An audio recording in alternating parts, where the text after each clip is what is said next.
Hello, friends. This is Dave Hurwitz, executive editor at ClassicsToday.com, here with random reviews from the drying out Overflow Room. Yes, we are still making progress. I had my contractor here, and he's going to be here this week to clean up, this mess over here where we had the flood. And you can see there, like where the ceiling started to collapse, and oh wow, what a disgusting mess. But that's okay. The CDs survived intact. So our overflow room is still flowing over in the good way, not in the wet, dank, awful way. Anyway, that's just, the joys of home ownership. And now we're continuing with endless quantities of Mahler. And I do have a lot, actually. I thought it would be sort of shorter, but now I'm not so sure than like some of the others. But we'll see. See how much we do. I want to savor these recordings because some of them I haven't heard in such a long time. For example, this one is lovely Mahler Fourth with Andrew Litton, the Dallas Symphony, and Heidi Grant Murphy on Delos. Litton's Delos Mahler was really, really good. He did 2, 3, and 4. I think there was a strange version of the 10th as well somewhere out there. It's 1,000 pities he didn't do a complete cycle. It really is, because he was a really good Mahler conductor, and he had the Dallas Symphony playing fabulously, and they were very well recorded. So yeah, these are nice. I dip into them with regularity. 2 and 3 a little bit more than 4, because there are lots of really good 4s. But it's really fine. And oh, this was hot. This was terrific. This belongs in Fred the Freezer. This is the Michael Gielan Mahler 1 on SWR, or formerly Hensler, but now SWR. I think the whole Mahler box has gone out of print now. Somebody said, I can't believe they do that. That would be crazy. But one of the reasons I keep these original ones is instead of just the box is because of the couplings. And the coupling in this case is Charles Ives, Central Park in the Dark, and The Unanswered Question, which are very, very nicely done. But this Mahler 1 was really, really powerful. I thought that Gielan might wimp out on Mahler 1, actually, because, it's not nasty enough for him. It's not dark enough. It ends happily. But no, he's firing on all cylinders here. They're just absolutely terrific. It's a terrific performance. It's marvelous. Then we've got, oh yes, the Dallas Symphony Mahler 10. I knew that was in here somewhere, with Andrew Litton. This is the Clinton Carpenter recording, which is just a mess. It doesn't sound a bit like Mahler orchestrationally, and it's highly contrapuntally elaborated and clogged up and not scored with any particular, feeling, as I said, for Mahler's unique idiom. I wish it could have been better. Someday maybe I'll do one. I'll show you all how it should really go.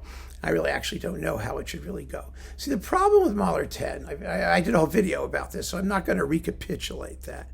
But the problem with Mahler 10 is part of it anyway, is that the climax of the finale doesn't quite work.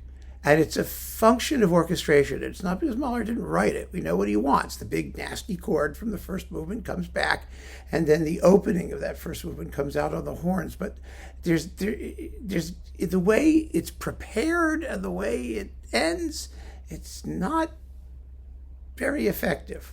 Someone's got to figure out how to do that. I talked to my really good friend from Stanford, Barry. Hi, Bear, if you're watching.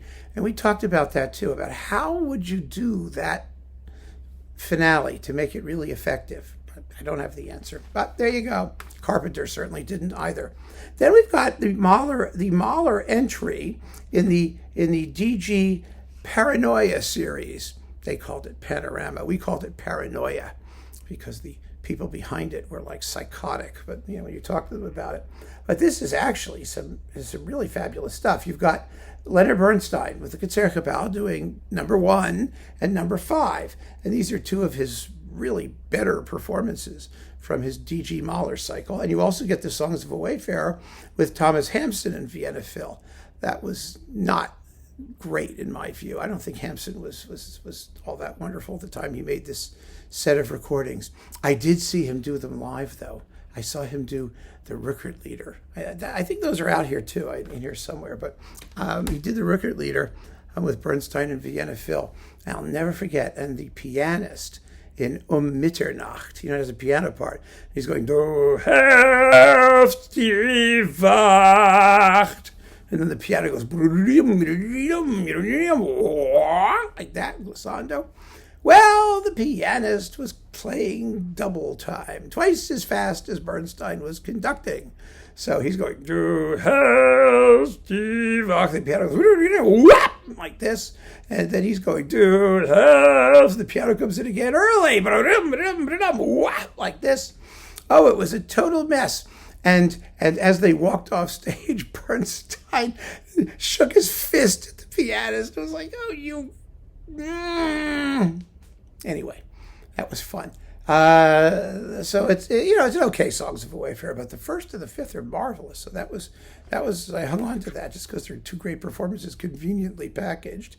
Mahler 3 with Kubelik at Bavarian Radio. This is part of his remakes. The live recordings on Audite, and they're generally speaking better than his DG original ones. I mean, the DG ones were good. They were lively, they were bucolic, they were somewhat lightweight. He had the orchestra play well, but these had much more atmosphere and you might call, depth of Mahlerian feeling, if you know what that is. This one's famous. This is a great Mahler 4 with James Levine and Judith Blagan, a fabulous soprano soloist. The Chicago Symphony. It's absolutely terrific. And we know it was terrific because when the Penguin Guide reviewed it, they talked about it having like too much detail and accent and Levine making the orchestra really bring out things like its pizzicati in the first movement and things, and they were all getting offended because it had an unprecedented amount of clarity. And that's so like those folk, isn't it? Anyway, it's a terrific Mahler fourth. It really is absolutely first class. Look at this one. Mahler 4 with Karol Szejna and the Czech Philharmonic with Maria Tauberova, soprano on supraphon. This is Japanese supraphon. Any Mahler with the Czech Philharmonic is splendid and wonderful to hear. And this is a beautiful, fresh, unaffected performance. It really is. So that's like fun to pop up and see again. Okay, Bernstein Mahler 4 from his DG cycle. This is the one with Helmut Wittek, the boy soprano in the finale. Oh, that was such a bad idea. I just don't get it with these people. I just don't get it. There was a rumor that Mahler at one point thought of using a boy soprano, but he didn't. He used a regular soprano. Why? Well, first, he wanted his music to be played. And, digging up a boy soprano who could do the finale was not going to be that simple, number one. Number two, boy sopranos cannot sing the finale. Period. They just can't. They don't have the voice for it. I mean, you need a soprano. I mean, da da da da da da da da. You sing der Sola selbst dazu lacht. Kein Musik ist ja nicht auf Erden. I mean, boy sopranos are don't have the artistry. That's the word, the altistra, to do the finale of Mahler Fourth, and they don't.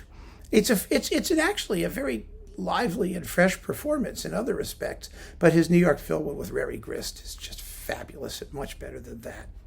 So that's the way it went. And then we've got MTT, Michael Tilson Thomas, his Mahler cycle, doing Mahler 3 in the Kindertotenlieder with Michelle de Young. Michelle de Young, sort of positioned herself as a Mahler singer. I remember meeting her like years and years ago when she was just getting started. And she was, starting to do Mahler, and it later became sort of a career for her, or a part of a career for her. And she's a very fine singer. So she's okay. And the Mahler third here, well, it's just like so much of this cycle, just a little bit, what's the word? Underdone. I think is probably the word for it. It just doesn't go nuts enough when it needs to. The playing is very good. It's a little ultra refined and a little bit micromanaged. It's not bad. And these early digital recordings, these things, the sound wasn't all that fabulous on them either. Just lacking in impact. So the first movement's 36 minutes and a bit. It's a little on the slow side. The third movement's 18, almost 19 minutes. It's, well, I have to use the B word. Boring. And then we've got number 6 here with the same folk. Again, it's better.